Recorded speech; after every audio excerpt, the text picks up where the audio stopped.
And we're on board Sandy Beach's Cruise 23, and it's a very special time of the year. Early in January, it's a boat full of talented people headed out to parts unknown. I never even pay any attention to where we're going. It doesn't matter to me. Nobody It's not does. non-stop music, and we are here with Teresa James, the spark plug of the entire ship.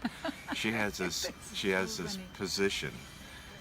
It's like the pole position here. The bo- You start, and everyone goes, "Oh, that's what this week's going to be about." That's it. It's going to be a party. Yeah. They're gonna yeah. dance. Well, I'm glad. I like hearing you say that. and That's and cool. anyway, you deliver every single time. You have a new album, Bonafide, Right. and Bonafide is how we Bonafide. say Excuse it where me. I come That's from. right. But That's right. it probably is. That's Chicago in me getting it. That's all right. Yeah, but Chicago.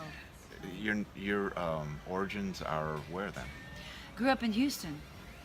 Grew up in Houston and was there for a long time, and then I moved to Los Angeles and got really inspired by all the amazing players there. I miss Texas. I do, but it's, we go back quite often and play and stuff. So. I think you spent a couple of weekends in New Orleans based on A little on the from sound of your music. Yeah, exactly. Well, talk about inspiring. That's So the new album is just weeks old, right? Is it officially it came out. Yeah, it came out just the end of October. Yeah. So. How do you make sure that every new album, is a new and fun experience for you? Well, it's song driven, basically. My husband is a very prolific songwriter, and so this one took kind of a long time, but we had so many songs to pick from, and we'd go in the studio and then get real close, and then there'd be like, oh, well, let's here's a new song, let's try this one, and so a song kept getting bumped off and then brought back, and each song takes on a life of its own. So I asked Elbram Clinton this the other day, and he and the question is this: that every new album gives you 12 new songs to put into your show, right.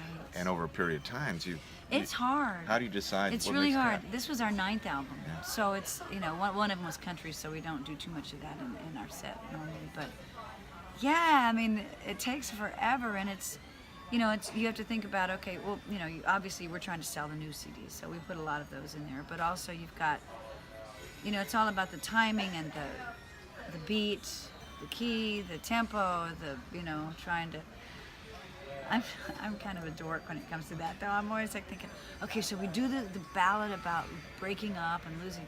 Well, then you do the, I'm feeling better song, and then you do the screw you song, and then and then you're like, I met somebody new song. It's like I keep trying to make a little storyline out of it. Delbert's response was, "Well, we do the ones that are fun." That was his. Well, that's what we do. Yeah. Well, actually, we do the ones that I really like to sing, Yeah. for sure. And in fact, there's a song a couple albums ago that Terry wrote, because I was talking on the mic and I was saying, we have all these songs and all these albums and stuff, and but we do the ones I like, because if Mama don't dig it, we ain't gonna do it, right? And then the next thing you know, there's a song called "If Mama Don't Dig It." You just tipped me off to something I was not aware of, that you'd spent some time as an animal. I did. Eric Burdon and the I Animals, did. which is like the coolest thing in the world. It was very cool. It was very cool. Well, he'd been using my husband on bass and my guitar player on guitar, and the drummer's an old friend that we use quite often in Los Angeles too, and so Eric Burdon came to one of our shows in LA, and then he saw me and he just said, let's get you in the band. And I mean, I was very underutilized, basically playing second keys and singing, and I actually got my old flute out because I hadn't played flute in years, but I had solo, and when he did Spill the Wine, I thought, dang it, I'm just going to get my flute out, and it turned out to be part of the fun thing. But I figured the only reason really that he had me in the band was because he had a brand new album out that he was pushing, and he had a big world tour scheduled, and he didn't want me booking my band underneath those dates and taking his rhythm section away, so I was like, whatever. But it was really fun. There's so many great songs, and it was fun getting to travel the world. I mean, literally the world. We went everywhere with my husband, and have somebody else pay for it and pay me at the same time. It was like a big long vacation. And it's a piece of rock and roll history. I mean. Oh, and Eric's a great guy. He really is. He's fun to talk to. He knew so many people from the old days and has so many stories. One of my earliest if not my first vinyl purchase, was I think I was 8 and House of the Rising Sun came out, and obviously I missed any meaning behind House of the Rising Sun. It just sounded cool. Well, and every guitar player from our era, that's the first song they learned to play was House of the Rising Sun. Yeah, that's very cool. Apparently today, unfortunately, no one watching this can rush over to see this at 5, but I'm very excited that you guys are going to do a show of Eric Burdon They're songs. doing an animals tribute, yeah. That But is very the exciting. cool thing though was, I mean, when you start looking at the songs that he did, and every one of them, they're like, you know, oh, I'm crying, I love that song, or Don't Bring Me Down, or I mean, we got to get out of this place, don't let me be missing, you know, it was, but what's really cool was we played Serbia, and, you know, which was actually kind of a gray city, you know what I mean, you can still tell it's, you know, from the old communist days and stuff, but when we were playing It's My Life and I'll Do What I Want, and you look out at these people and they're singing along, and it has you can just see it has so much more meaning for them. Yeah. You know, it's just amazing. So, I know we've very effectively promoted the Eric Burdon catalog. There you go. Yeah. So Rush Out. Bona We don't fide. play with them anymore, but there you go. One of the things that strikes me about your body of work is, first of all, my sense is your first mission is get people moving and dancing and having a good time. But then you also get them to think. On the new record, Yeah. Absolutely. Bona fide.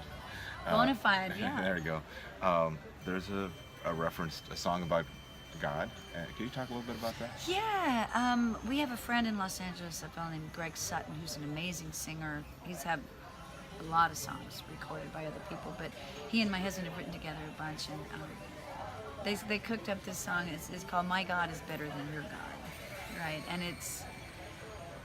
I just think it's very meaningful, especially today. I mean, it just seems crazy that there's so much religious war that's been going on forever and ever. One of the lyrics is, you know, Muslim, Christian, Hindu, Jew, you're like me and I'm like you. You know?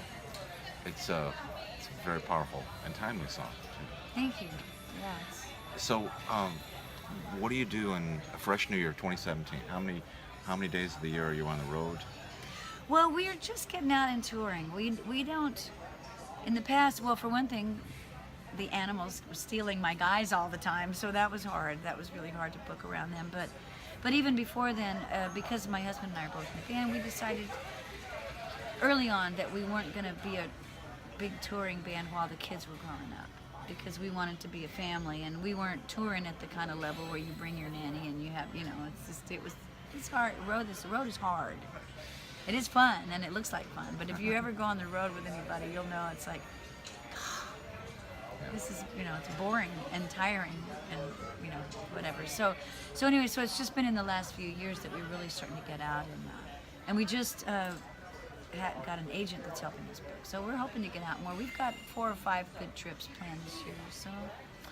Where's the best place to buy the new album? You can buy it from my website, teresajames.com. You can buy it on iTunes. You can buy it. There aren't any stores anymore, but you know.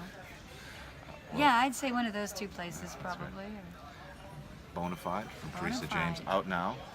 Thank you for your time, and Thank you. Thank you for the cool music. Oh, I appreciate it, man. Thank you very much. It's good to be a part of that audience that is moving in relative synchronization. You bring out the best in the dancers, I think.